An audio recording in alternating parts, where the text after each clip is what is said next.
For today's video, i-share ko sa inyo yung pinaka-paborito kong sinasarsyadong isda. Bukod na masarap siya, hindi siya madali maduro. Timplahan lang natin yung isda ng asin sa paminta, saka natin lamas-lamasin para manuot talaga yung mga pampalasa. Saka ko ngayon nilabas yung pangmalakas ang lutuan natin, tapos ipiprito na natin. Hinimay ko na rin agad yung napakaraming malunggay para lagi tayong malakas. Yung ganyang kadami, napakasarap talaga niyan. Masustansya pa, nakukuha mo lang sa bakuran, kaya wag mong iwasan kumain ng malunggay. Habang nagpiprito tayo, hinanda ko na din yung 3 pirasong itlog. Kung gusto nyong mas madami pang itlog, dagdagan nyo na lang. Mas masarap kasi sa sarsyadong isda yung maraming itlog tapos maraming malunggay.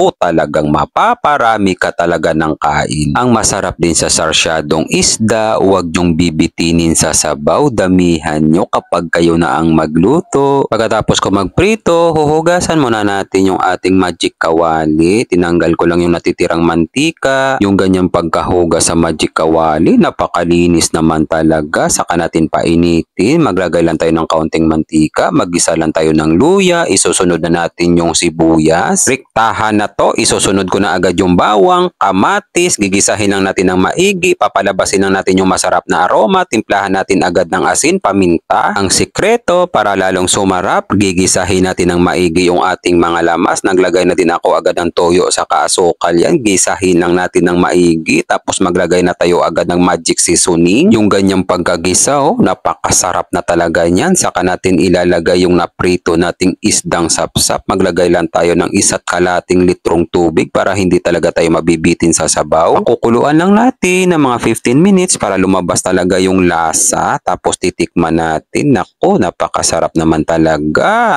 Mapaparami kayo ng kain ito. Ilagay na natin agad yung binating itlog. Isasabay na natin dito yung napakaraming malunggay. Pangdagdag sarap at aroma para lalo kayong gaganahan. Sibuyas dahon. Tapos pakukuluan lang natin ng 1 minuto. Luto na yan. Kung nakikita nyo, napakadaming malunggay, napakadaming itlog. Napaka-aesthetic naman talaga at napakasarap. Maraming salamat nga pala sa ating mga followers sa palagi nyong panonood. Maraming salamat din sa ating mga kababayang OFW sa palagi nyong panonood. Ingat po kayo palagi kung saang bansa man kayo at isasama ko kayo palagi sa mga panalangin ko.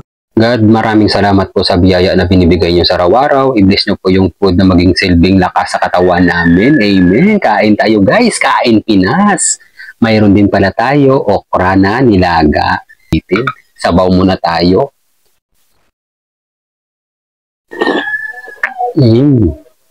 Ang sarap, napakalasa. Ito yung masarap, sapsap na isda. Yan tapos lagyan mo ng sabaw. Yan, maraming malunggay yan. Yan ang gusto ko kasi, maraming malunggay. Yun.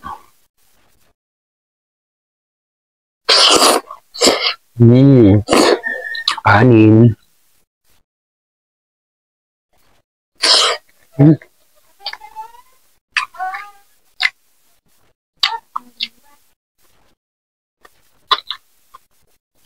Yan, malaman.